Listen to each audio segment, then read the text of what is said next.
व्हिडिओमध्ये सांगत असते घरातीलच कचऱ्यावरती भाजीपाला लागवड केली। हा सगळा कचरा आपल्याला किचनमधूनच मिळत असतो। यामध्ये आता काय काय घेतले तर ते सांगते। खराब फळं, फळांच्या साली, अंड्याची टरपालं, कांद्याची टरपालं, भाज्यांची देठं, शिळं अन्न।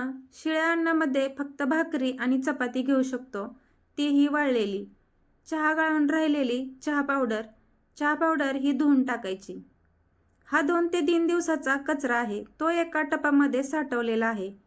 1.5 महिन्यापूर्वी अशाच पद्धतीने कचऱ्यावरती ही पालक आणि कोथिंबीर लावलेली होती। त्याचा आता बघा किती छान खत तयार झाले। हा कचरा आपल्याला कुजवायचा आहे, सडवायचा नाही। कुजवायचा म्हणजेच याचा आता कंपोस्ट खत तयार झाले। पुढच्या व्हिडिओमध्ये हाच कचरा योग्य पद्धतीने कसा भरायचा आणि 1.5 महिन्यात आपल्याला कंपोस्ट खत कसं करायचं ते पाहूया।